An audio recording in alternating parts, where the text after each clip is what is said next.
Hello everyone, and welcome to a brand new episode of the Video Game Choo Choo Podcast, specifically episode 253.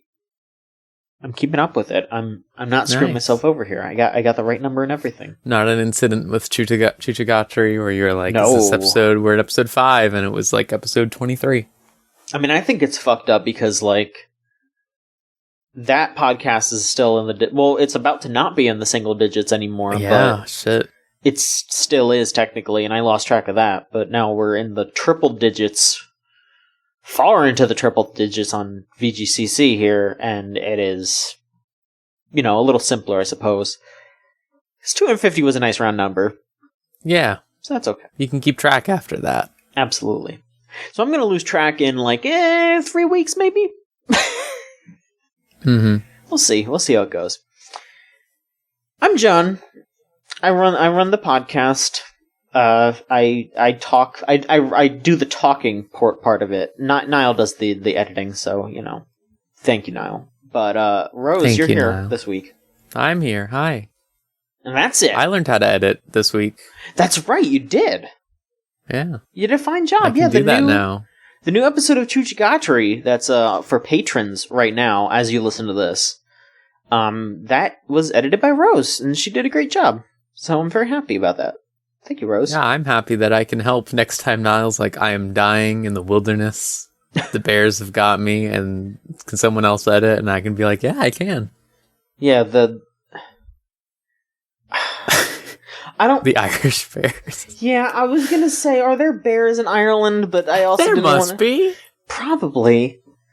There's boars. There's always boars, you know, with Coup and Fate all the time. That's Scotland, isn't it?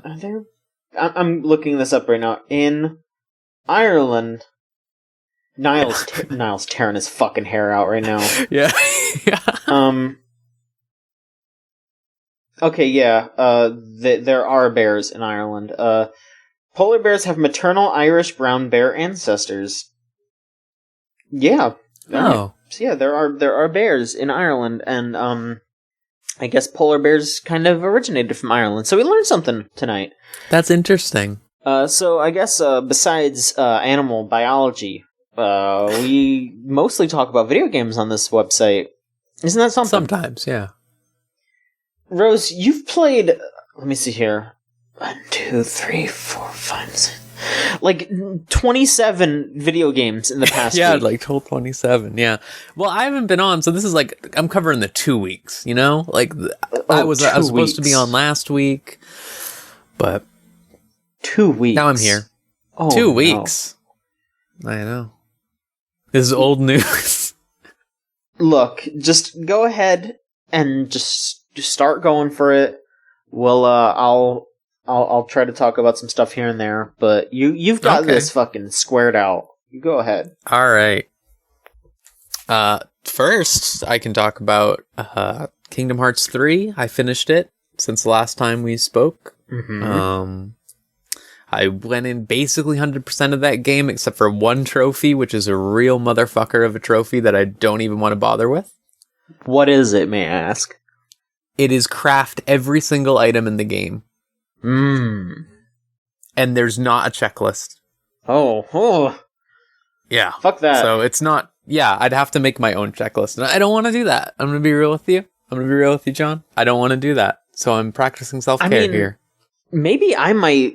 If I ever play Kingdom Hearts, maybe I'll do that, because I kind of like making checklists like that. Like, I mean... Yeah. I have that written down list of Smash Spirits. I have like 9 left. Sure, but like the thing is like to craft all of that stuff. Also, you have to do a lot of grinding, which it's fine because we have the review up on the site by the time that this is published. Mm-hmm. And that game's combat is fucking incredible. It's just really good. Mm-hmm. So I wouldn't mind playing it. It's just.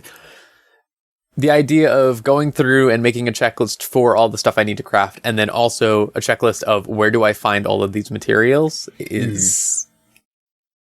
That seems like a lot. It is. I getcha. But yeah, it's like a really good game. Kingdom Hearts 3 is a really, really good game, besides that trophy. The one bad trophy. It's a really bad trophy because I like really fucking went for it, John. I did like all the gummy ship bullshit. I got to level 99. Wow. I just fucking went for it, and then it's just like, man, I don't want to do this. Anyways, that game is fantastic. I'll let my review talk more about that because I feel like we spent so long in that podcast when it came out talking about it, so people have a good idea. Yeah, I think your opinions on that game are well documented, and absolutely. So people can read the review. They can listen to last or 2 weeks ago's podcast and just go for it. Yeah. All right. Other Square Enix's joints. Real quick, I'm working on a piece about this right now, but Final Fantasy XIV had its second to last patch until their big expansion. And they put out, I've talked about this before, they have this Eureka thing in Final Fantasy XIV where it's like you go to this special zone and fight things forever or whatever and make fancy weapons. If it's fucking sucked the entire time, but this is the last one and it sucked like all the way, dude. It sucked so bad. It was like it's so boring. It's like the most boring it's ever been, probably. You just stand there and do nothing and wait for things to appear, and then you just do them and then go back to standing there doing nothing. Which is the worst MMO design, in my opinion. And they made the whole crux of it is that they made a public dungeon, which is a very old school MMO thing. Where 56 people can go into this room and fight things from Final Fantasy XI, I guess. And it's so hard to access. Like, it has like a bunch of bullshit that you have to do to even go in the first place to try. Once you go in, if you die at all, you're out. You're kicked. You just can't even try anymore. Yeah, it's stupid. And I think the worst part about it is because of the way that Eureka works. Instead of Eureka being like, a map in the world that people on your server would go to, it's an instance. Like, it's its own little server that a bunch of other servers can go into. So you can end up trying to organize, say you're organizing a group of 56 people to go in to do it, right? That's a lot of people. That's a lot of people. The game has multiple servers for Eureka for each server, and it just dumps like random people in. So what people had to do in order to even clear it in the first place was they just had to keep leaving and re-entering until everyone was in the same one. And it was just like, man, this fucking sucks. Like, yeah. And then like the concept of like, you die, well, bye. And it's a super hard... It all sucks is what I'm getting at. No one should bother doing it. I just wanted to do it because I was morbidly curious about the whole thing. I love Final Fantasy XIV, but they really fucked up. And I keep talking at fan fests like, yeah, we're going to do it again. We're going to make more Eurekas in the next expansion. And I'm just like, oh my God. Because the whole Eureka thing has really bled the game dry. Pretty bad because the whole thing you're building the fancy weapons, that used to be something that you would do by just playing the normal game. But now it's all just in Eureka. So there's no reason to play the other game. There's like, you just clear that and then you're done and then you just leave and stop playing. Which is a bummer. That sounds messy and not well run at all. Yeah, it's not, which is a shame because Final Fantasy XIV is usually very well run. They, especially like the worst problems that they've had is delays on patches. I remember like the worst thing I thought about the game until recently was between Heavensward's launch, the last expansion. It took 9 months for a new patch or something ridiculous like that, and it was just like, oof. But yeah, that's that. Here's a game that I played, John, that you played recently. You said you finished Leon Route A, right? Of Resident Evil 2? Yes. What did you think? I loved it. I mean, I feel like I don't have to really go further into the weeds about Resident Evil 2, because we've done that previously. But, God, what a good game. What a just fantastically designed, very fun game. And, real quick, I'm just gonna say to everyone out there, I mean, I don't feel like I need to prove myself to anyone who listens to this podcast. Y'all, I feel like y'all understand. Where is this No, listen, y'all understand our tastes at this point. Y'all understand how we feel about a lot of games. I know we're probably not going to talk about any new games for a hot second, because there's nothing good coming out. Oh, okay, at all. Yep. None of us want to use money to buy Far Cry. None of us want to buy fucking Jump Force. No. God, Jump Force. And they're not sending it to us. So no, we're not talking about that shit. We're gonna keep talking about Resident Evil. We're gonna talk about old shit that we're finishing. Because we don't want to play that shit. And we don't want to spend money on that shit. At least I'm excited because we have, next month is like Sekiro, DMC. I feel like there's something else. I mean, you get stuff. I'm not getting shit. Well, I'll just come here and be like, look how happy I am. You know what I'm getting next week? A DLC pack, which I'm excited for. Yeah, you but get still, that. DLC. Yeah, you got your Travis. Yeah, you got your Travis. DLC. To play Shinobu. Finally. I love her. Finally, I'll be able to play as her and it won't suck shit. That's fair. Yeah. You remember those levels in 2? What the fuck? Do you? I do. That was bad. I remember being excited. We were talking about that. I feel like when it came out, or when the news came out about what the season pass was, I feel like we were on this podcast talking about it, and we were just like, man, not great. You're gonna do Shinobu and Bad Girl, and maybe they'll do another DLC where he plays Henry. I would want that. I want to play as Henry one more time. Mm-hmm. I remember they made a big deal, like, oh, you get to play as Henry in No More Heroes 2, and it's for one boss fight where it's him, like, fighting the subconscious urge to be a fucking pervert. Yeah. It's pretty good. That's No More Heroes. It's pretty good, actually. Okay. So, yeah, you played Kingdom Hearts, you played Final Fantasy XIV, you played Resident Evil. How are you feeling about Resident Evil 2? You also finished Leon Raude. Yep, and I started B. As did I, yes. Go on. As a quick aside, I don't know if you've seen Claire's alternate outfit. I think so. It's real fucking good. I just wanted to say that. Like, me and Robin, I'm streaming it for Robin. We just both like switched to that costume. We were like, wow, that's great. This is like a cool biker vest thing. It's cool. I love Resident Evil 2. I already did because it was a Kamiya game, so it's one of those Resident Evil games that I had played before. But I think the remake blows that original out of the water, and there's no reason to play it ever again. Wow. I don't mean to be rude, but it's just like, I was initially hesitant because I love tank controls, John. I love tank controls. I love fixed angles in rooms. Yeah, I know. But you know what I love more than that? What? Resident Evil 4. Okay. And this game's more like Resident Evil 4. It is.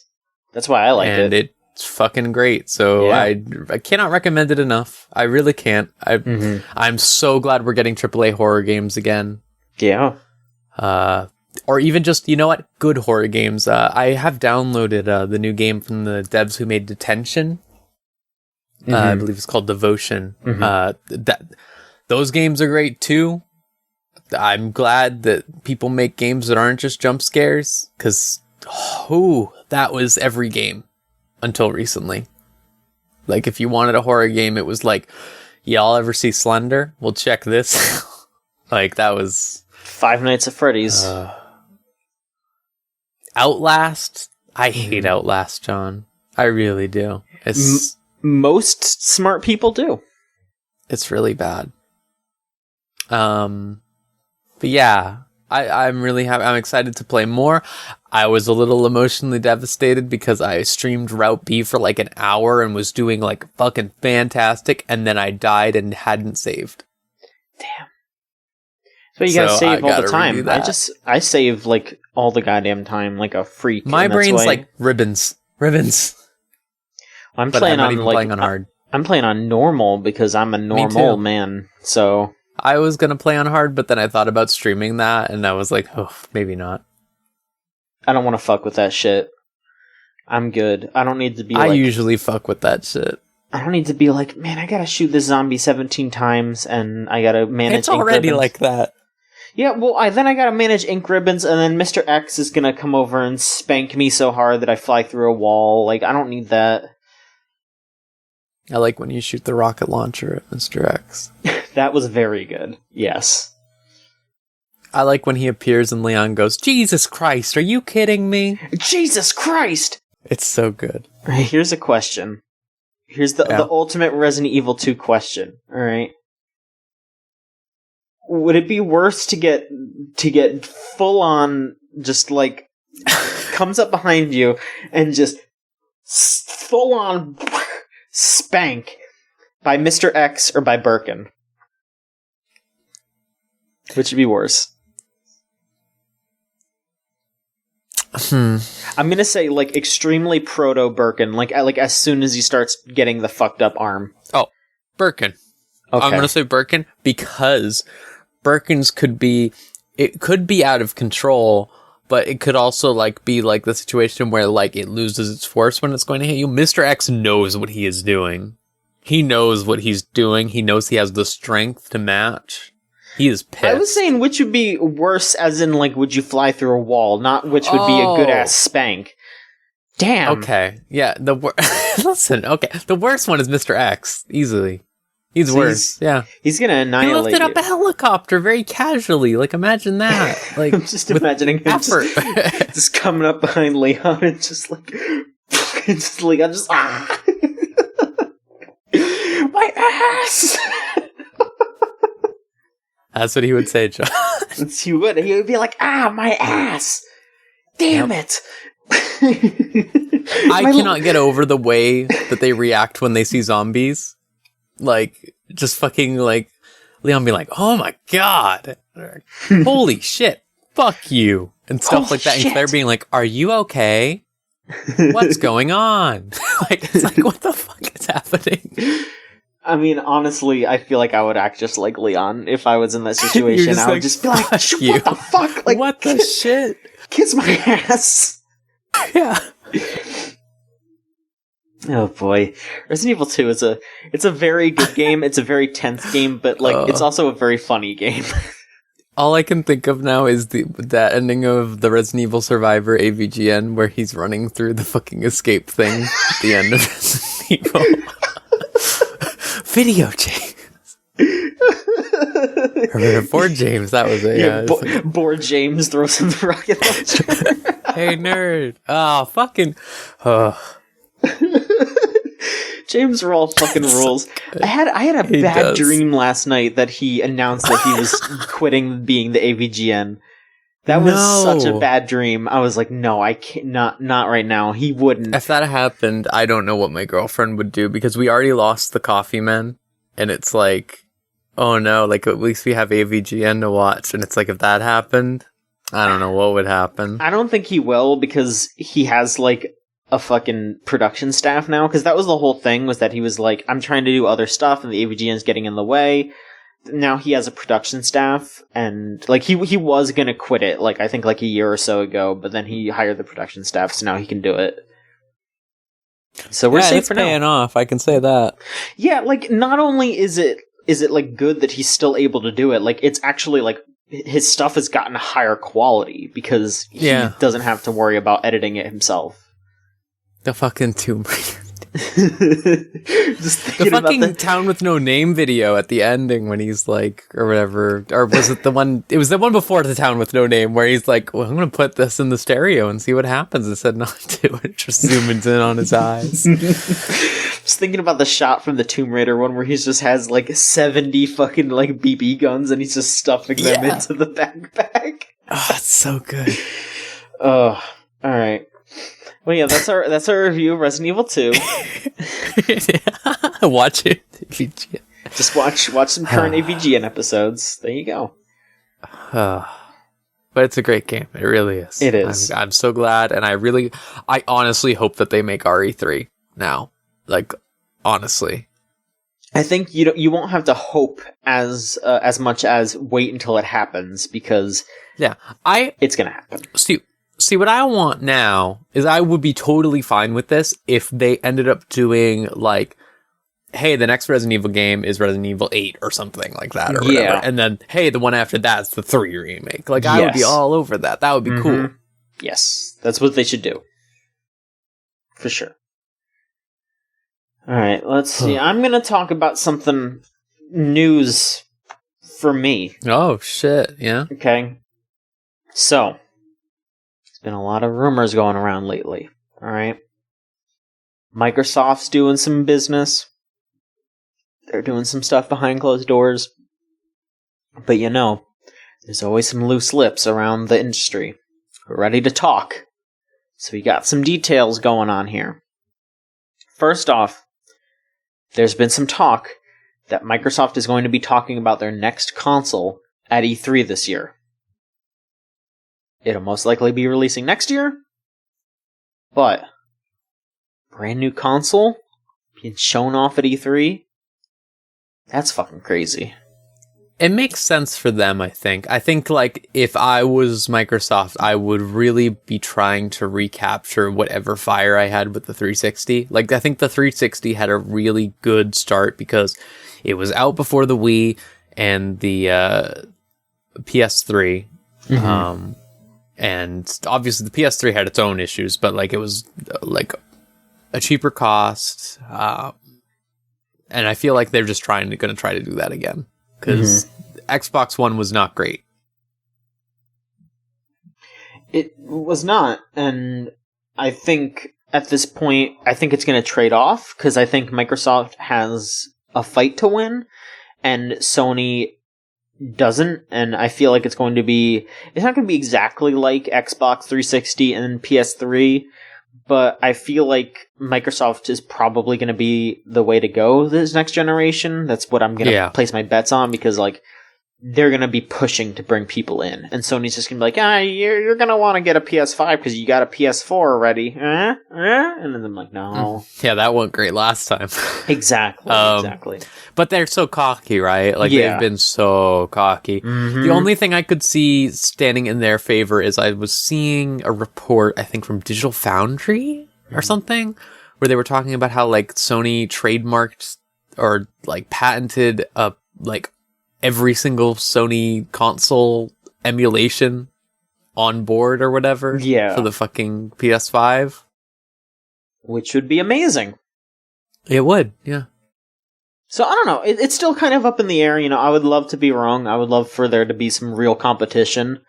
I would love for it to be like, which one is better, the new Xbox or the new PlayStation? What is the right option? Because who knows, Yeah.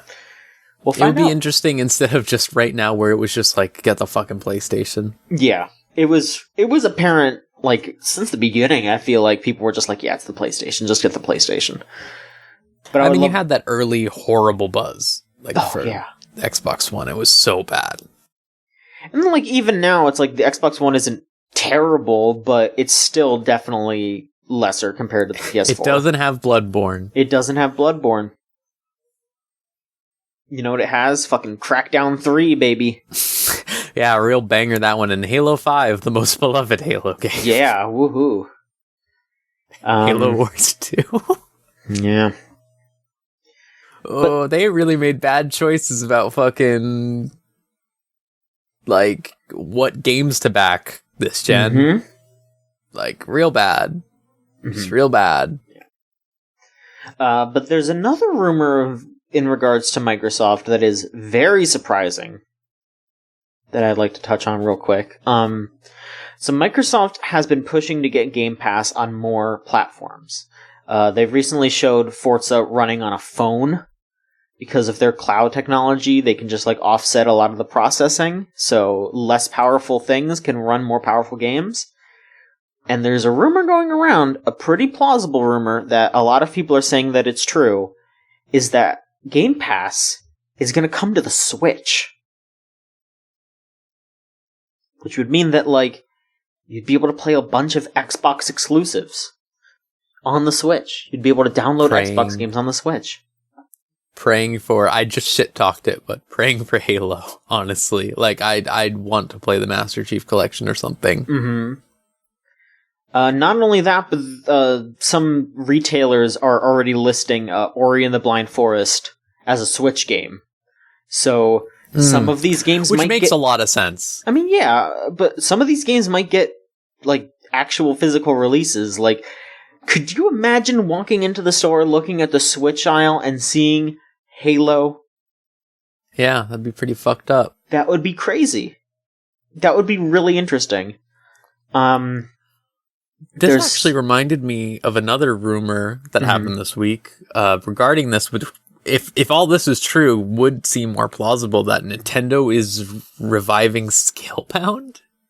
So that was a rumor that was going around. So the specific rumor was that it came from Imran Khan from Game Informer, who said that Nintendo is reviving a game that was very officially canceled, like something that was announced, that was publicized, and then was canceled.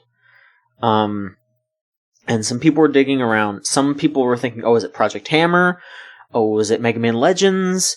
And then some people were like, maybe it's Scalebound. And there was some folks that were saying, there were some folks that were coming up and being like, oh, it's Scalebound, it's Scalebound.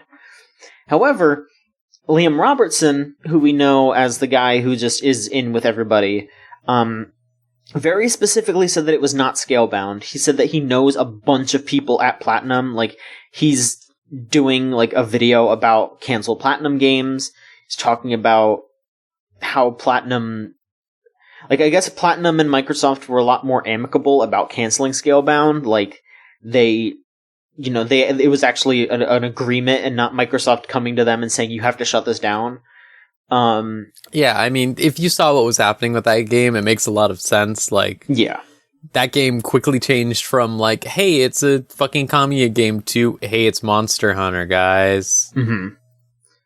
And, I mean, a lot of people from Platinum have left recently, and Liam was pointing out, like, yeah, a lot of those people wouldn't feel right making Scalebound again without those people. Like, Kamiya was not the only one in charge. Like, there were a ton of folks that were in charge of a lot of things on Scalebound and are not working there anymore. So I don't think it's Scalebound. I know this is fucking crazy, but, like, really, if what Mr. Khan said was true, like, I can only... Because a bunch of other people are saying that it's not a Nintendo game, so it's not Project Hammer. The only thing I can really think of is Legends 3. Yeah. So is Nintendo bankrolling Mega Man Legends 3? Anything could happen at this point. I would... Yeah. Jokers and Smash. Who knows? And, I mean, if Microsoft is partnering with them, with Nintendo now, who knows what'll happen? Like, I mean, there was some other rumors of people saying that Nintendo and Microsoft were talking with Rare because Nintendo is probably going to try to make an N64 Classic, so they'll want Banjo on there. I bet Banjo will probably be in Smash if they do that, and then I bet they'll make a new Banjo. Like, there's so many possibilities right now. It's crazy. It's a really weird time, but it's an exciting time, and I think E3 is when things are going to really pop off. I think this year's E3 is going to be really crazy. Sony's not there, right? Is that what they said? No, they're not going to be there. Yeah, so I feel like Sony might get smushed pretty bad if all of this is true. Like, yep. Because Microsoft's going to roll in, they're going to say, hey, here's our new console, hey, we're partnering with Nintendo, and then Nintendo just has to roll in and say, hey, we're going to have Xbox games on our console. By the way, here's fucking Banjo and Smash, here's the N64 Classic with Banjo on it. That's all they need to do. Like, they're both going to win. They're both going to lift each other up. And Sony's just going to get left in the dust. But that's what happens. Like, they weren't doing anything for crossplay stuff. Like, Microsoft has been all about the crossplay stuff, obviously, like, between PC and stuff. And then they, like, were like, hey, Nintendo, do it. And Nintendo did it. So it's like, Sony's fault. It sure is. It's so bizarre. It's so bizarre. We'll see where it goes, though. Rose, why don't you touch upon some other games that you played? Yeah, speaking of Platinum, it's not really Platinum. Character action games is what they're known for. The Devil May Cry 5 demo came out 2 weeks ago. Mm-hmm. I've been playing it a lot. I've played it about 25 times, I think. It's a short demo. But God, I love that game. It's so good. I know you had your own problems with like not being able to dodge and stuff, John, but the thing about character action games is once you get the hang of it, you fucking got it. And I feel like this game, way more than any other is like in the genre, really lets you accomplish a lot of different stuff. Like just switching between all the different arms and stuff, like knowing when to like charge up Nero's sword and stuff. Like there's so much you can do, and it all looks fucking sick as hell, and I just love it. Mm-hmm. There's like that demo, I think, is a pretty good. They chose pretty good levels. It's the levels from the E3 trailer, I think. And it's they're really good for showing you like how to use all of the different arms and stuff like that. Like there's only 3 in the demo. There's Punchline, which is the rocket fist. There's Gerbera, which is a dodge. Like sort of like a shotgun one that pulls enemies into you. Mm-hmm. And there's Overture, which is an electric hand blast. And knowing like when to put that in to like really like grab everyone together, being able to use Gerbera's like dodge thing to like shotgun like a group of like 5 enemies all of a sudden all together, so that then you can just shoot a giant laser beam at them. It's really good. My only problem has really been that like you can't switch between your arms at all. Mm-hmm. Like the only way you switch between your arms is by destroying it. So like that's fine because there's a lot of arms around, which is a weird thing to say in hindsight. But there are a lot of arms around, like going around when you're exploring and stuff. You'll just pick them up, or you can go to the shop and just buy some pretty cheap. And that's fine, but it's just sort of like, man, like, I kind of wish you could just, like, press down on the D-pad. And just switch between them. Because, like, sometimes you see an enemy wave, and you're like, oh, this enemy wave, like, this would be really good for Punchline. And it's like, whoa, Punchline's my 3rd fist. What do I do with these other 2? And it's like, it can be fun to, like, I guess, just, like, dump those real quick or something. But, like, then it just feels like, well, I'm going to do the thing that I wanted to do, and then I'm stuck with just one arm. Mm-hmm. Which kind of sucks, but, like, it's fine, I guess. I think it might encourage people to, like, not do the thing that everyone does in Bayonetta, where it's like, you didn't get a platinum medal, or you didn't get a gold medal. Fuck it, restart, right? Like, that's what everyone does. Because that's not how you're supposed to play character action games. You should, like, play through everything, get everything, and then, like, think about it after the fact when you can prepare for what's going to be there. With, like, the skills that you've learned and stuff like that. And, like, maybe that'll encourage people to be like that. It's still kind of weird to me. Mm-hmm. I'm, like, not, like, as negative as I am about it as I was about, say, some of Kingdom Hearts issues that it had. But it is definitely a weird choice. That game looks amazing though, and the sounds and everything are fantastic. I love hearing Devil Trigger every single time. It has not gotten old. That song is that is fire right there. That is like a beautiful, beautiful song. I love that so much. Like a silver bullet piercing through, I throw myself into you. All those classic lyrics that I don't know. Yeah.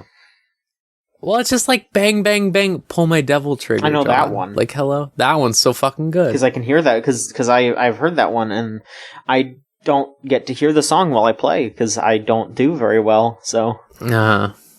Yeah, I kind of wish that was an option, if I'm being real with you. I love it, because I really like when you, like, hit an S rank or whatever, and then you do, like, a really sick move, and it does the fucking drop. Like, I think that's awesome every time. But old DMC games were just like, the song's playing. And I kind of wish that you could just press a button in the menu or something to, like, make it so that it's just always playing the song or whatever, like the whole song. I mean, it's just an easy way for the get good crowd to tell you to shut up, and because your opinions don't matter because you're not good enough at the game. That's what it's for. Those people can fuck off is what I think. Well... And I've seen a lot of them with DMC recently that I haven't seen in a while, because I've been... Platinum games, people don't really talk about Platinum games that much. They go there good, but there's not like, people aren't out there being like, man, let me discuss Wonderful 101 with you real quick. Well, so. I feel like it's because a lot of channers got into DMC because of... DMC Devil May Cry and got pissy about that, and then they went back and played the old games, and now they have opinions about it, and they need to feel strong about it. They need to jerk their cocks about it. That's real bad. Yeah. Like, the DMC subreddit before DMC 5's release was, like, pretty much just like, like, haha, fill the dark soul with light, haha, anyone else wish DMC Devil May Cry was a little bit better? Stuff like that or whatever. Like, and then, like, after the fucking E3 trailer, it's just been non-stop Chan jokes, like, all the time, like, everywhere. Mm-hmm. It's, like, kind of insufferable. I bet. But that doesn't stop DMZ5 from being the best, and it's out in, like, 2 weeks, and I'm gonna explode. I'm glad you're looking forward to it. Yeah. Yeah. It's great. Yeah, it's good. What else? Give me one more. Okay, one more. Let me think about this. I streamed the Witcher 3 event for Monster Hunter World. Mm-hmm. That was interesting. It was single player, and you play as Geralt. And it's like they literally rebuilt The Witcher 3 in Monster Hunter. Like, you basically go around one of the game's maps. There's no time limit like there usually is. And Geralt just talks to a bunch of NPCs. He goes through conversation options like in The Witcher. It has all the same UI and music as The Witcher when you get a new quest or whatever, because there's side quests and main quests and stuff like that or whatever to do. It does the from The Witcher every single time, and I'm like, holy shit, The Witcher. And it was just really cool. I love how the Monster Hunter World developers have just been fucking going for it. Like, every time they do a crossover, like, the Final Fantasy one, they made it have fucking Final Fantasy 14 mechanics and stuff like that. You like, can tell that they're so really cool. big fans of everything. Yeah, or like at the very least that they do their research and are like psyched to do something. Like, it's really cool. And this Witcher stuff is cool. I tried to do the hard mode or whatever, because you can unlock a Ciri outfit that makes you look like Ciri, which I'm like, hell yeah, give me that. But that fight was so hard that I went in it with one of my girlfriends to try and do it, and we both died instantly and failed within like the first 10 seconds. So I don't know about that one. But the solo single player one, it's very fun. It's very cool. It feels like The Witcher. And I've been playing a little bit more Monster Hunter after that too, because like I haven't played Monster Hunter since a little while after it came out. Haven't really participated in any of the events except the Devil May Cry one because I needed the Dante outfit. And it was a good time to do it because they were doing their anniversary event.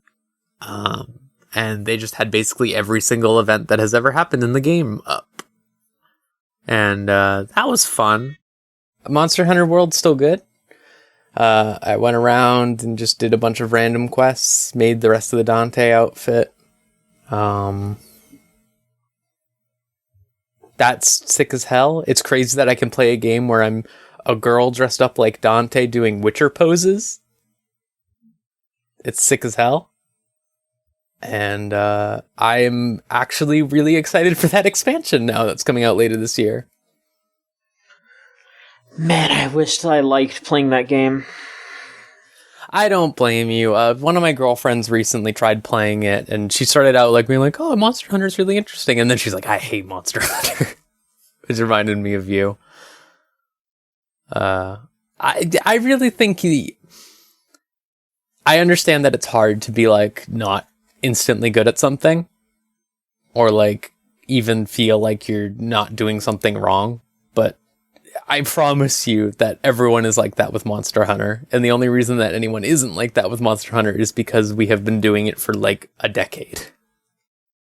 Yeah, I didn't know what to do because I would be getting my ass kicked all the time playing by myself, and then when I would try to play with other people, I would just like not be able to do anything because everyone else was doing everything and I couldn't get in edgewise, so it wasn't really fun.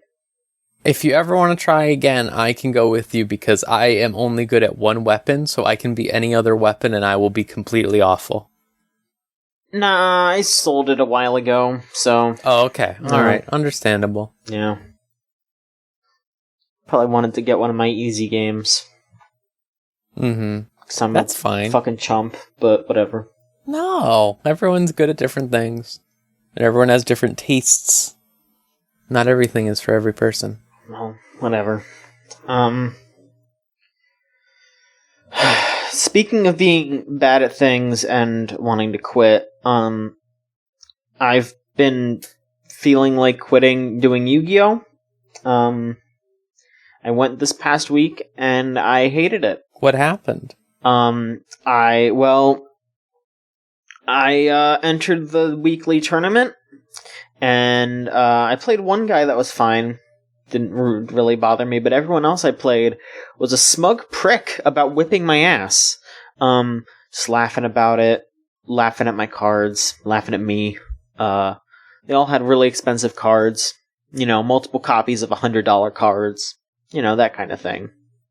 Yeah. Really not fun, really makes me not want to do it anymore, and, makes me feel like a dumbass for spending any amount of money on this. I've spent a good amount of money on Yu-Gi-Oh! And I don't really have anything to show for it, and people are just awful to me. So, I don't really want to do it anymore. I mean, I don't blame you when people are assholes like that. Like, that's why I ended up never getting big into card stuff. I feel like maybe if you knew more people who, like, were your friends around with stuff like that, it might be a little bit better. I mean, that would be really great if I had friends around. Yeah. No, believe me, I understand. Alright,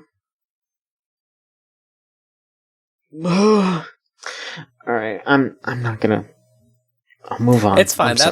Card games can be frustrating. It really is a case where it's like, you'll have really good times, and then the rest of the times will just feel awful. It's a real hit or miss, as they say. I still kind of feel like a dumbass, But I don't think it's dumb. I don't know, whatever. But I guess speaking of quitting, yeah, this is where I thought you were going first. Yeah, and I was like, damn. I would talk about something fun first, Anyway, in a very surprising move that I don't think any of us expected, Reggie Fils-Aimé, president of Nintendo of America, announced that he is retiring. So Reggie, this April, is no longer going to be president of Nintendo of America. That mantle is being taken by Doug Bowser, who used to be one of Sounds fake. Yeah, he used to be one of the chief marketing executives, but he's taken over Reggie's place. It's been like 15 years since Reggie became Nintendo of America president, so he was there for the Wii, the Wii U, and a good amount of the Switch. So 2.5 console generations, basically. It's a long time. And, I'd say he did a good job with what he was given. Nintendo of America has its ups and downs, because it's a company. Every company has its ups and downs. But just from, what we've seen publicly, and also some stuff that I've heard privately, Nintendo of America definitely could have been a lot worse, and I think Reggie leaving that post is going to be a damn shame for the industry. I'm glad that he's going off to be healthy and happy somewhere else. And I'm worried about Doug Bowser. Not just because his name is Bowser, but because he's the marketing guy. I think that would be the concern, right?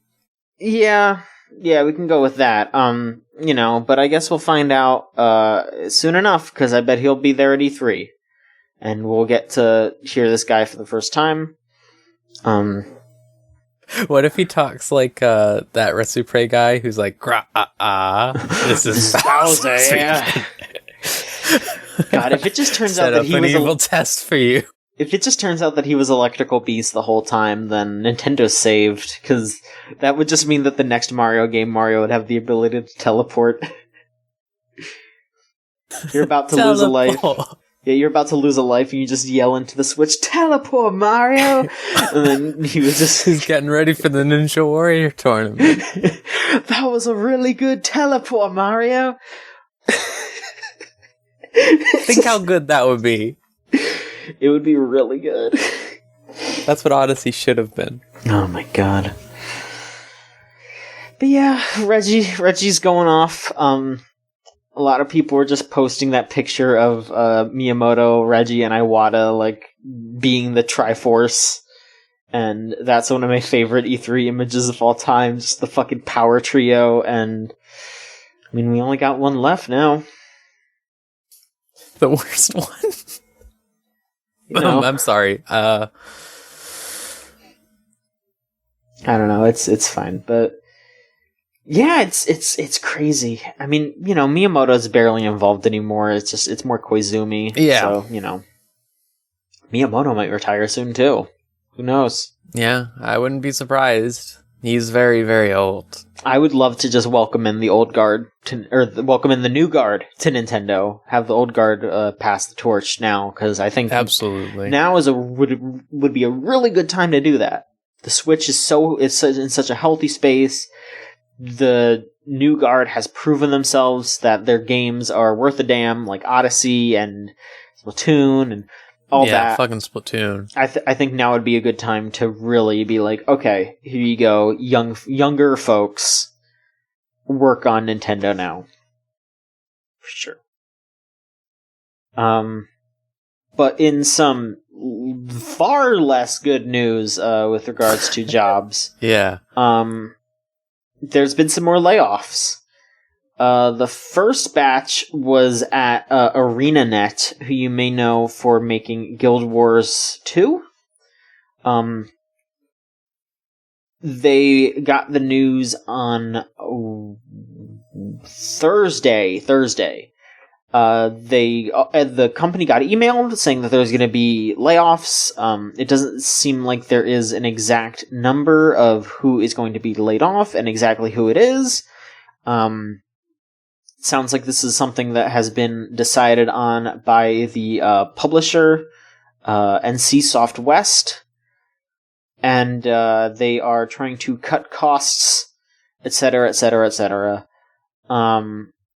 However, there is a bit of good news there in that the folks that are getting laid off, they still don't know but at the very least, they have been promised that they will be getting 2 months of severance and bonus time based on tenure. So they're not just getting kicked out on their asses, they're going to have time to look for new jobs, and that's good. But that's good compared to, like, did you see the fucking, like, what Cliffy B was on about today? That was, oof. I don't look at Cliffy B. I just saw an article about it. It was like, oof. It just reminded me of everything that happened with that, and it's just like, man, why does it gotta be like this? It's not good. I mean, severance is the least that people should be getting, so, you know, I'm glad that ArenaNet folks are getting that. It's kind of a shame that there's people that don't know if they have a job anymore or not, but... Yeah, that's crazy that it was an article that, like, a lot of them found out, right? Like... It seems like people got emailed, but a bunch of people didn't check their emails in between then and getting the article put up, so everyone got emailed before the article went up. I just don't think everyone checked their email. Even still, that's so stressful. Like, imagine working there and being like, well, am I going to be the one? Yeah, it's not great. The second round of layoffs was at Fire Monkeys, which is a name EA, like an EA company in Australia. I mean, they haven't really made any games. They made like one mobile racing game, and you know, I don't want to be like, oh, they deserve to get fired because nobody knows them, but it's difficult to be like I've never heard of these people, so it's kind of just like, oh, this company exists, and now 40 people working there are getting fired. Yeah, which sucks, especially in, like we were talking about before the show, like, the Australian game industry is not very big. Yeah, it says here, the Game Workers Union website is saying that this firing, which again is like 40 people, is 5% of the Australian game industry. So, oof. There's not a lot of people in Australia making video games, but this is taking a big cut to that. That reminds me that there was 2K Australia. I think it was, I can't remember, 2K Sydney or Melbourne? Maybe. One of those. They made Borderlands a pre-sequel, which I will stand by to the end. I think that is a great game. Mm-hmm.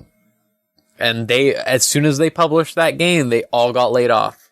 And it just makes me be like, man, why don't they just let these people make games? Because, like, I mean, everywhere has people who are good at making games, you know? But, like, why not try something different for once? You know? Like, why did this team at Fire Monkeys, like, only make Real World Racing 3 or whatever? Like, why is that the only thing they ever worked on? Like, yeah, it kind of sounds like they were just young either. Yeah, it sounds like they were just kind of sitting there with their sitting on their hands, just being like, give us something to do? Maybe? Yeah, and it's a real bummer. Mm-hmm. So yeah, don't mistreat your workers, and give them work, so you don't just go, hey, wait a minute, we need to fire all these people because they're not doing anything. They're not doing anything because you're giving them crap work.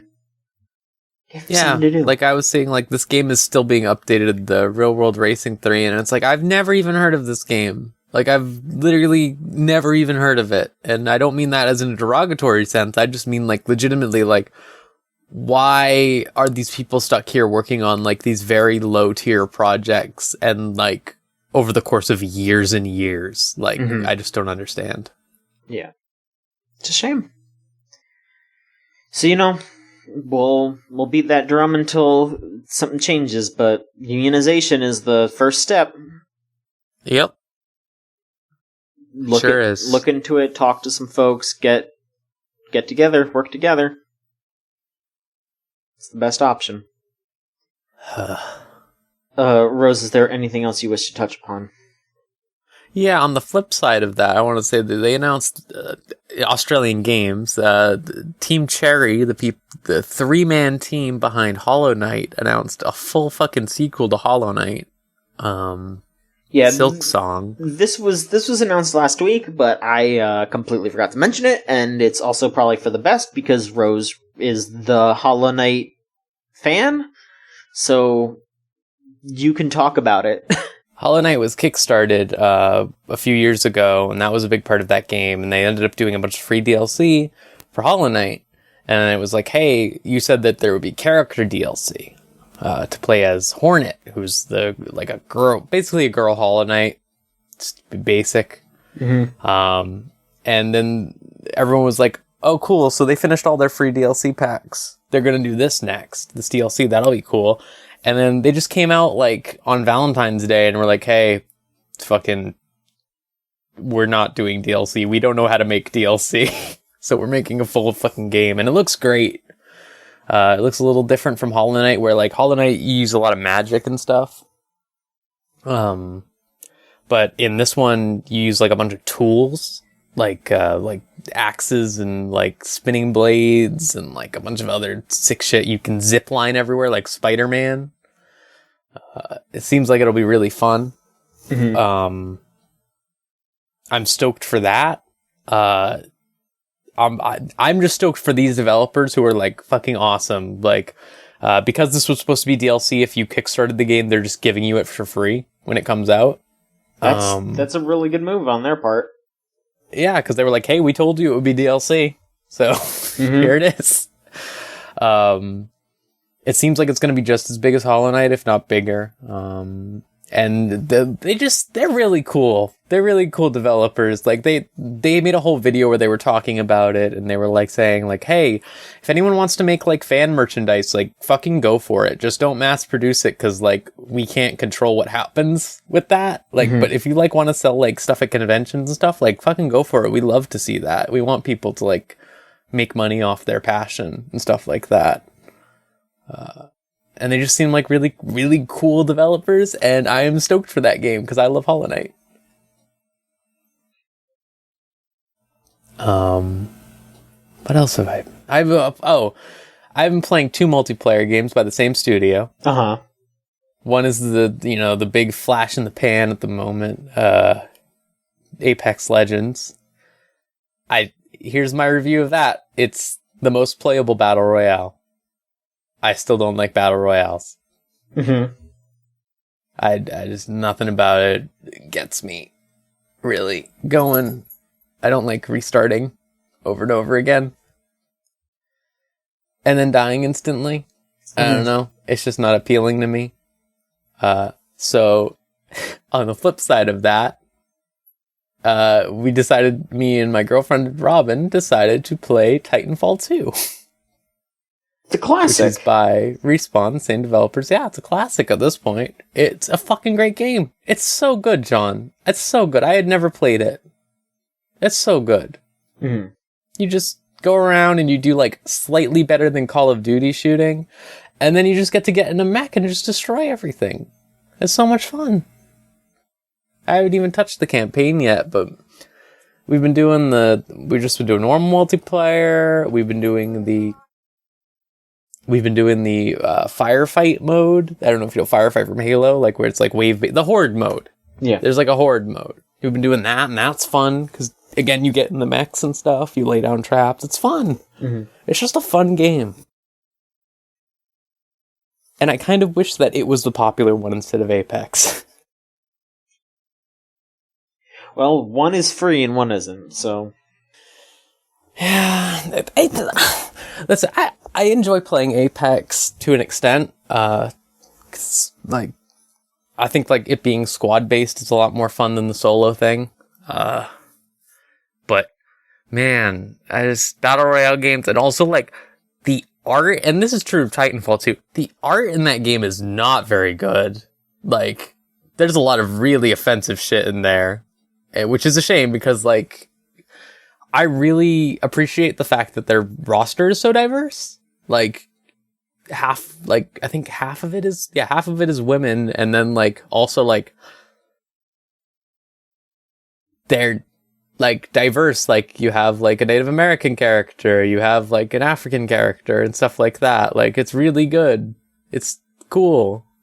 It's cool that the only white man is locked behind, like, the paywall or whatever.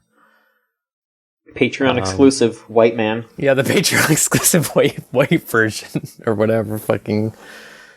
Oh, I'm not gonna make a joke about that one. The fucking thing. But yeah, Titanfall is just really good, and I just wish that Apex Legends wasn't a battle royale because I want more Titanfall. Which I guess I don't have to worry, right? Because they were saying they're gonna talk about more Titanfall later this year, so. I can't complain too much. I'm glad at least a battle royale is fun to play compared to like PUBG plays like it was an Arma mod, and Arma already is like yeah, exactly right, right. And Fortnite is fine. Yeah, not my thing though. Fair enough. You got one more thing you want to talk about? Yeah, sure. Just easy peasy. Started Octopath Traveler. I like it so far. I haven't gotten everyone yet, all the characters yet. I don't know why people are saying it's repetitive yet. Maybe I'll see that later. I think you will. Okay. Because I thought people were saying the opening was repetitive. Because, okay. Well, I've been appreciating how different all the characters are, I guess. Like, I like Tales of Berseria a lot as an RPG because, like, all those characters are very similar. They're, like, the outcasts and stuff like that, and real fucking jerkwads. And they really mash well together. But, like, all of these guys are, like, really different, and I'm really appreciating that. Like, you have, like, a, like, really, like, just sweet, like, Catholic basically girl or whatever who's just like really loves her family and like is trying to do stuff for her family, and then you have like this cute little spunky merchant girl who just like likes to explore and stuff like that, and it's just nice to see like a JRPG where it's not just like, and now they have to go save the world, because like they're all doing a lot of mundane shit that only really matters to them. Well, you never know. I actually don't know. Don't ask me. I know, because my girlfriend has been begging me to play this game forever. She sent me her copy of it. She did like a fucking, like, I don't even know, some sort of bullshit challenge run when she played it. It's like she played it like 3 times or something, and she loves it. So I'm like, okay, I'll play it. And it seems like that's probably true what I said, that it's just sort of very mundane, and I'm into that. I like really mundane shit. You know this about me. And I hope that it is good. I will tell you if I hit repetitive stuff. I will be here and I'll be like, whoa. Sure. But until then, I am enjoying it. I do think that the bloom is a little overwhelming. Well, thank you for letting us know. That's like, yeah, like I'm like saying your bloom is a little overwhelming. That's what that sounds like. You've been like, well, thank you. Thank you. Yeah. All right, we got one last bit of news here, and this is the one that I went fucking goo for. So, if you recall last year, there was a group of folks, the Space World 97 team, posted and detailed the contents of the Space World 97 beta for... Wait, no, was it not 97? It was something. Might have been 97. Anyway, the Space World demo for Pokemon Gold and Silver. They dug up everything. They dug up all the old Pokemon that they didn't use. They dug up a bunch of secrets, a bunch of items, characters, etc., etc. Well, a lot of those same folks, and some folks from the Helix Chamber, have gathered together and have detailed some stuff from a supposed Pokemon Green Beta. Now, the problem here is that their source is a private collector who has this beta and does not want to give it up because it would lose all its value. And I almost want to say something mean about this individual, but I feel like doing that would be counterproductive. So draw your own conclusion. Pig. Draw your own conclusion.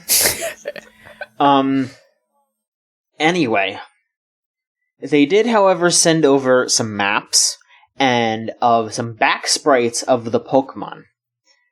Just the back sprites. So what the team did was they made a ROM hack of Pokemon Green with this original content. They hacked it all in. They hacked in the Pokemon. They made front sprites for all of them that are basically what they think they would look like. And I'm just going to read through some of the stuff that they revealed existed at one point in Pokemon. Some of this stuff isn't new, but I'm going to go over it anyway because it's not well known.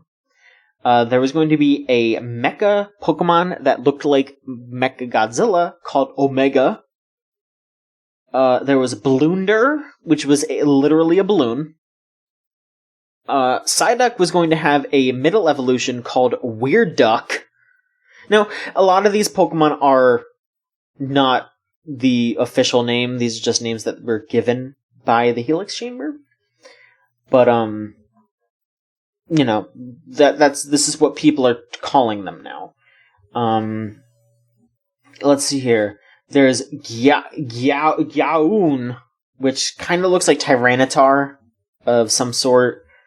There is an ice, like a Yeti, that seems to kind of be like the male version of Jinx.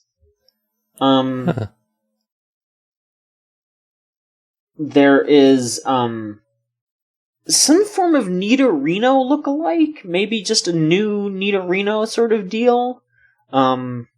Maybe some kind of spin-off where, like, Nidorino was gonna be, like, another evolution for that. I don't know. It's weird. There's a deer that probably would have turned into Stantler. There is an elephant that probably turned into, Donphan. There is a weird-looking, fucked-up dragon with bulging eyes called Crocky. What a name. Yeah. There are these two squids. There's, like, one that looks like it's in a, that's in, like, a shell, and then there's one that looks like a normal squid that's, like, its evolution. Those probably turn into Ammonite and Amistar. There's a cactus. It was a shark called Jag. There was a Zubat pre-evolution that they called Bitty Bat. That's just like this round little orb with big-ass bat wings, so Crobat probably wouldn't have existed. There are these, like, fighting fish-looking Pokemon. Like, one of them just looks like a Cheep, and then it evolves into, like, a fighting fish. There's a pre-evolution for Vulpix that they call Trixie. So we were all thinking about Chooch's Trixie the whole time. It's very cute. That's good. There's just a lot of really wild shit. They had the Meowth pre-evolution for a second there too, so Meowth was going to have a pre-evolution again for a while. There was going to be a middle evolution for Magnemite. They had a pre-evolution for Goldeen, a pre-evolution for Ponyta. Now, here's the really wild thing. Well, no, here's a couple of really wild things. There is proof that Gorochu was going to be in there. Gorochu was going to be the original evolution of Raichu. That's fucked up. I'm glad they went with Pichu instead. Yeah. there was originally going to be an evolution from Wartortle that wasn't Blastoise. Well, that's fucked. Blastoise was going to be the evolution of another Pokemon. Like a little baby turtle that would turn into Blastoise. Two turtles? Yeah. That's... Well, I'm glad they didn't do that. I'm going to be real. I think that's more original this way. Do you recall from the Gold and Silver demo that, like, round tiger? Yeah, I love that thing. That was going to be stage 1 of a 3-stage evolution of electric tigers. I hope they bring that tiger back. I really do. I loved it. It was so cute. I don't know why they didn't. Do you want to know the craziest part of this, though? The number one, the one where I gasped audibly when I watched this? What? You know how there's a fan theory that Cubone is the product of a Kangaskhan mother dying, and then Cubone... Yeah. That's confirmed. There was going to be an evolution of Marowak that was basically a Kangaskhan with a skull with a Cubone in its pouch. Aw, Cubone.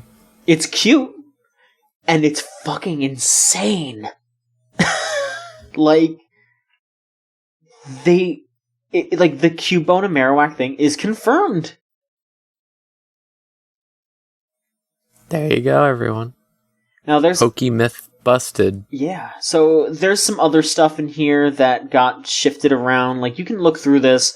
Yeah, there's some other really, really bizarre stuff here. Like, you know how Blaine looks in the game now? You know how it was really weird that Blaine looked completely different in the anime? Yeah. Well, that's because that was what Blaine was supposed to look like. Blaine was originally supposed to be that army-looking guy. And the Blaine that we know now is the Silph chief, who is going to fight you. I always thought it was weird how he was in the anime. Does this even explain it? Really? Does it? No, but it's still like, whatever. Another really funny one is that the original dude that stands there and says like, "Yo, champ and making," that guy. He was originally going to be basically just the coach from Ashita no Joe. Oh. He had the eye patch. I mean, alright. Yeah. Really bizarre, but his name is Danpei in the code, so that's the name of the guy. Another really wild thing that they took out is that, Viridian City was going to have a pre-gym where you fought a, gym leader in training.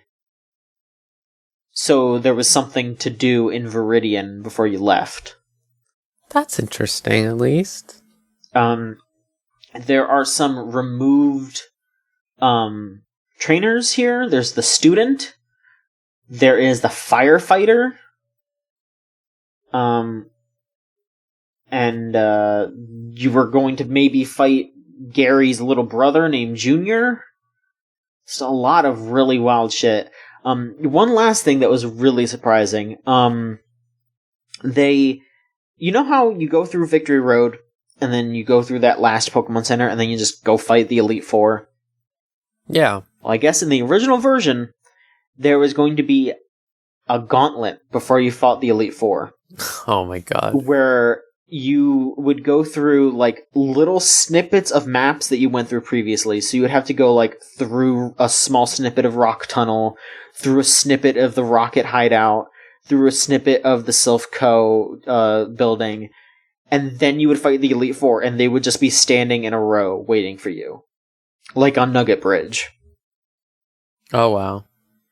So, I guess there's still some stuff that they're digging up. If you want to see this and more, it's all on helixchamber.com. There's a lot on here. They're talking about how Pokemon used to originally be called Kapumon. There's so much. It's incredibly interesting, and they're gonna keep digging up more, I guess. It's a shame, I guess the private collector went dark and hasn't contacted them back in a while. I'm hoping that this new attention makes them wise up and maybe let people have it, or at the very least sell it cheap. Only for $4,000. Well, either way, let's hope that all this information gets out there, because I would love to be able to play Pokemon Green Beta, or whatever it is. They've proven so much, and I want to see more. I want to see the nitty-gritty of this, because, being like, oh, this is my childhood, the nostalgia, like, there's some of that's there, but at the same time, just seeing how the sausage is made is so good. I love this. This is what I live for. This is why I do what I do. Like, this is so exciting to me. So, please, Helix Chamber, keep trying to contact that person. Somebody find out who they are so we can all collectively bug them, or someone can break into their house, perform a heist. I'm not gonna say that, but oh, you're right. I'm sorry. We would never do something like that, so they don't have to be on edge. We would never condone that at all, but, No, absolutely not. If it were to happen, I wouldn't be too upset about it. No, yeah, it would be interesting to see what would happen, if such a thing occurred. Yeah, well, on a whim. Yeah. Randomly. Yeah. Someone's twisted enough out there. Yeah. Something like that. Oof. Who knows? Real warped people out there. Yeah. Oof. Anyway, are we ready to go on to questions? Yeah, fuck it. Let's go. All right. If you want to send in a question, which you can do at any time, don't wait for me to tell you. Just do it. If you're out, anyone, anytime, any day. If you're just sitting there and you think, God, this would be a good ass question to send to videogamesshootyou.tumblr.com/ask, just do it. We'll accept it. It's time. But here's some questions. First one's from Harlequin Wheels.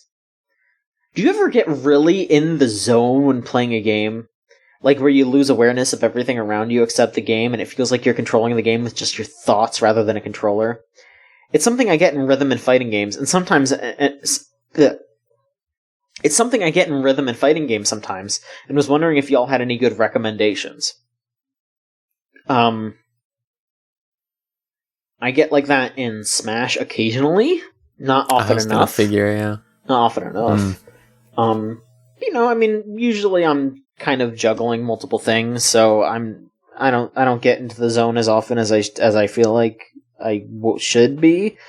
But it's fun. I don't know if I have recommendations, because it's kind of just you enjoy this game so much that you're just going in on it. I can do some recommendations for this. For me personally, Final Fantasy XIV is a big one. Not because of any of the other stuff, but because the boss fights in that game, where you you repeat it to farm and stuff like that to get stuff. Yeah.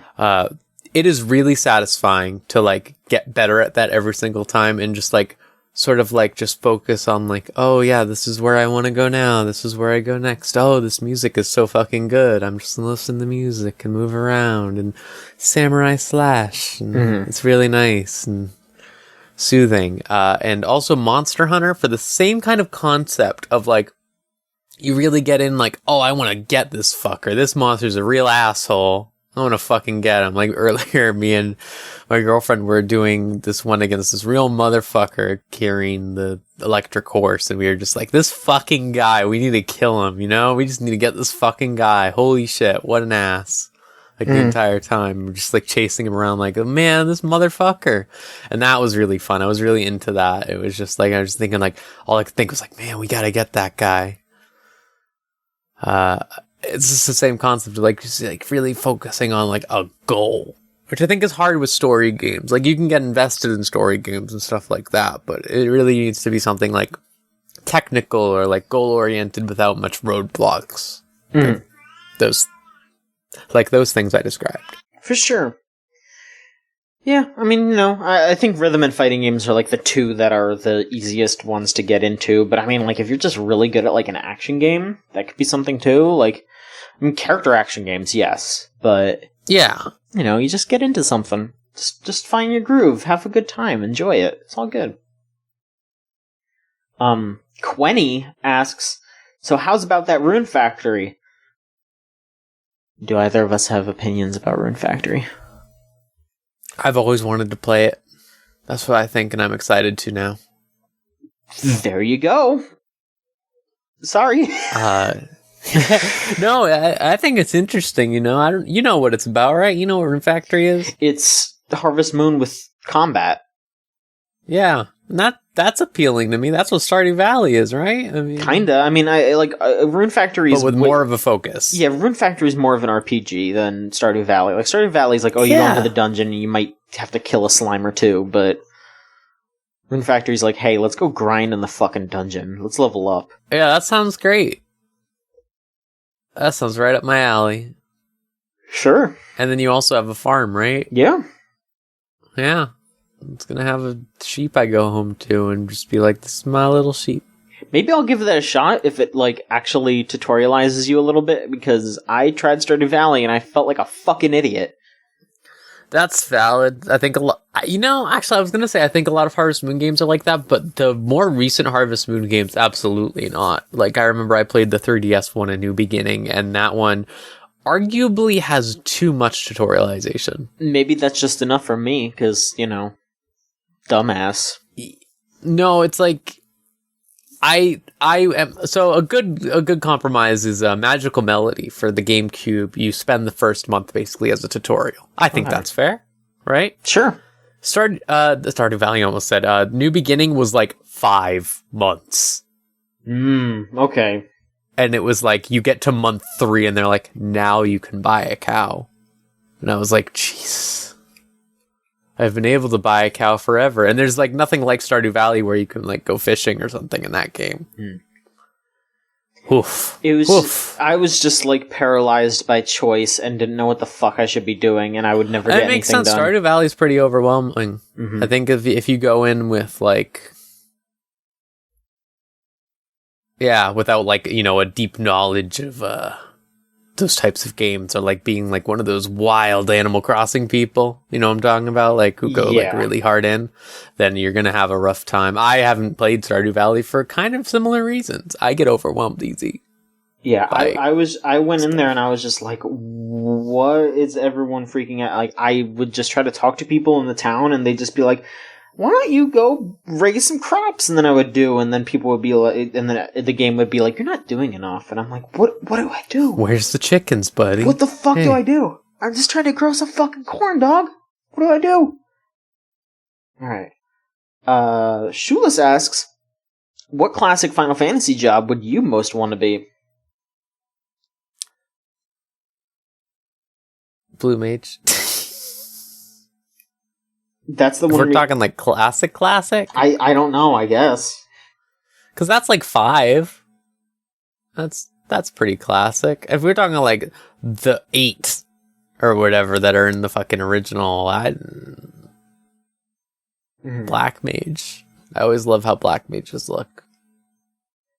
I don't know much about Final Fantasy classes. Tell me about... Here, we can do like this analysis. Tell me, what do you like in like a fantasy type thing? What do you like aesthetically speaking? I guess a healer? Okay, but like what kind of healer? Do you want to be like the buff healer? Like not like the like buff like arms, like where you're like making people stronger? Do you want to be just straight up healing? I think do you just want to normal be like healing. Shields or something? Okay. Alright, then you could probably be like a white mage or like an oracle. Okay. That's a fun one. Oracle. Okay. That one. White Mage is the classic. White Mage has a comfy... You're using all those White Mage robes? They're very comfy. They're sure, I'll be a White Mage. All right. Yeah. Oh, that sounds comfy. That sounds nice. Okay. Let's see here. Anonymous asks, what are John's thoughts about the hentai role dubbed by Yamayugi's English voice actor? This one could have been on the anime podcast, but you know what? Who cares? I don't. I'm giving you this one for free. How about that? I don't... How do I feel? What are my thoughts? I don't know. I mean, I haven't seen it, so I couldn't really tell you. I Googled. We'll have to wait for that review. Yeah. I'm not going to watch them because I Googled them and they all sounded like not good. They sounded pretty problematic, I will agree. Yeah. Problematic is one way to put it. I would say a lot of us have to do shit to get their foot in the door, and that's probably what he did. And I'm glad that he's getting work that isn't that now. No hate to people that are doing good, honest hentai work. I don't mean to say that it's bad work, but you know what I mean. You know what I mean. That's my thoughts, I guess. Oh, I get you. Don't worry. Yeah, I understand. I don't know what I feel about that. I'd be more excited about Kaiba's voice actor, the English one, dubbing in English hentai. Yugi, my hips are moving on their own. Oh, Kaiba, no. What are we going to do on the bed? I just want to hear Kaiba go like, with like sex laughing. I think it would be funny. Thanks, everyone. I'm 12. My burst stream attack. No. Oh. Woo. All right. Nailed it. Century Punk asks, what's your favorite video game tank?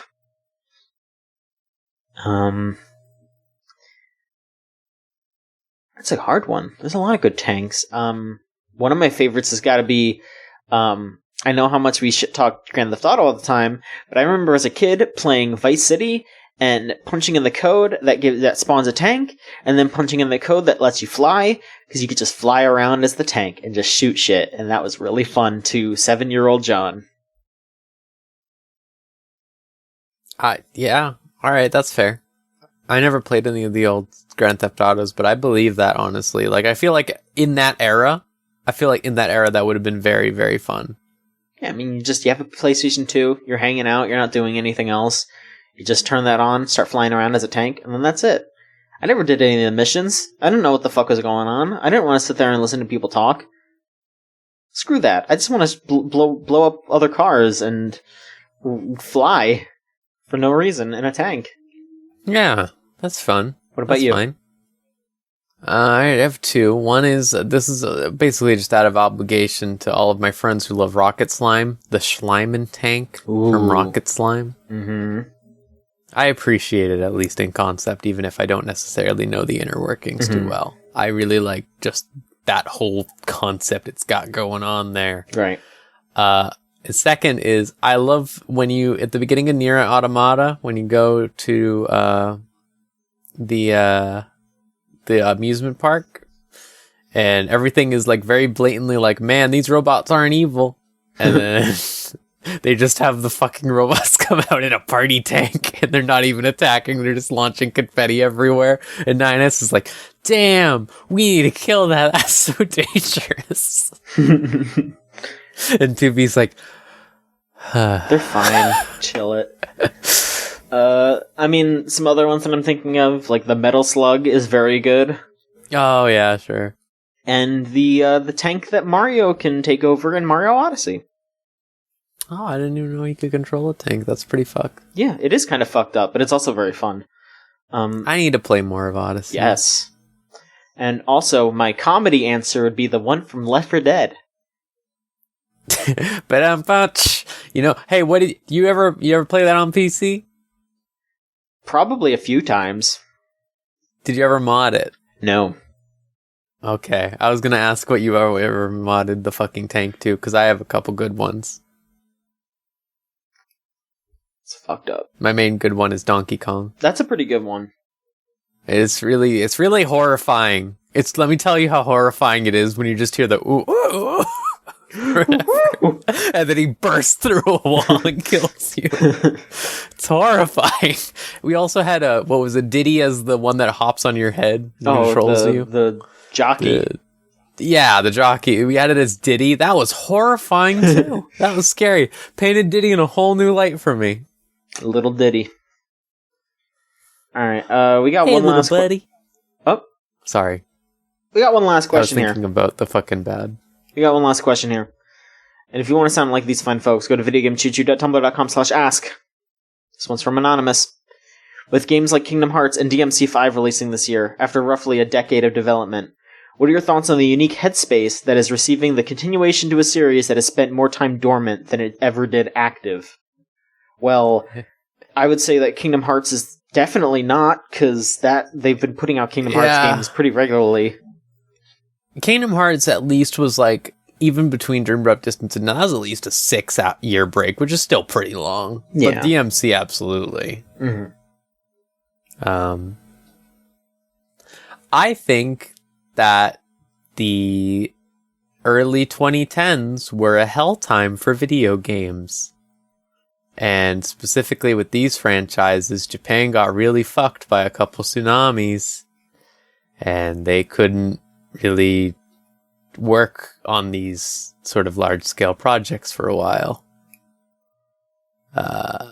And I'm glad that everything is fine now. Mm-hmm. I'm glad that the Japanese game market is like fucking kicking ass right now. Holy shit. I wish that they would stop doing reboots of things. Like DMC is a good example. Like I am fine with the concept of a more accessible DMC. I just kind of wish they didn't have to like completely change everything about like what it was about all the way. It was pretty mean-spirited. It was mean-spirited. Yeah. Mm-hmm. So I get it. And it's just like I am like, it's exciting, you know? Mm-hmm. I feel like it's exciting. I was reading actually an article about this, and like you wouldn't exactly say Final Fantasy is a dormant series by any stretch of the imagination, but between like the first Final Fantasy and Final Fantasy 9, that was like 9 Final Fantasies in like 15 years or something. Mm-hmm. And like then, or like that was like 10 to 10. And then like 10 to 15 has been 19 years. And it's like, man, they really slowed down. Mm-hmm. Yeah. But it's like, there have been spin-offs and stuff, so it's like you wouldn't even ever like notice it, but it's like, it's weird almost to go into the Kingdom Hearts thing, how like games have like sort of compartmentalized almost. Like not every series has to be like, bam, we're really pulling out the big ones. I think DMC is a good example of that, where it is that.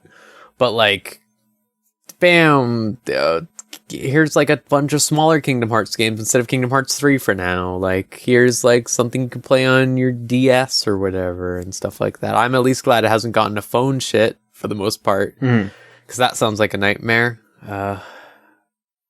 But yeah, it's interesting. I think it's interesting because it is really a good indicator of how the industry has changed over the last like 2 decades or so. Because like, you think back when like Final Fantasy VII came out, and you're like, wow, yeah, everyone's waiting for the 7th Final Fantasy, and now it's sort of like people are interested in Final Fantasy 16, but they know like, oh, well, I'm waiting on the 7 remake and stuff like that. Like remakes are a big part of everything now. Like, yeah, it's weird. It's weird. What do you think, John? What do you think? I mean, I agree, and I was just gonna say, like, you know, you're talking about how people are more excited for Final Fantasy VII. I almost feel like at this point, like after Kingdom Hearts 3 has come out, I feel like more people are interested in a Kingdom Hearts 1 remake than they are in Kingdom Hearts 4. Yeah, like, honestly, yeah, it'd be interesting to see. Because, like, yeah, I feel like, especially, I mentioned early 2010s, but, like, early 2000s, late 90s games, that early 3D era was a mess. It sure was. Let's be real here. Mm-hmm. And a lot of games that are absolutely have fantastic ideas behind them, and like really like beloved series and stuff like that are unplayable, basically. Like not even just for like, obviously there's the issues of access, but they are just not fun anymore. And people really want that to be like replaced, you know? People really want it to be like, well, what if this was good? What if other people could enjoy this as much as I did when I was younger? And stuff like that. And I don't know if it's better or worse, I think is the thing, right? Because like we want like more new art, but I feel like at the same time it's interesting to see revisitations of old ideas. Like the most boring thing in the world to me would be if that Spyro remake, for example, was just an up-res instead of being them like really going for it. And I really appreciate that they really went for it. Like that's the type of stuff that I really love. But when I see stuff like, even to be honest, like the Shadow of the Colossus remaster, sorry Scott if you're listening, like for the most part it was pretty much just updating the controls and like making it look like a modern game and not so much like changing anything about it. And I think there's room for that for sure, but it's less interesting to me. I think.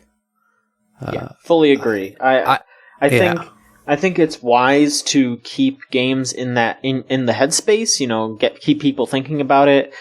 But at the same time, you know, distance makes the heart grow fonder. You know, like people are gonna want that reboot or remaster or new game if there's some time in between. And I would.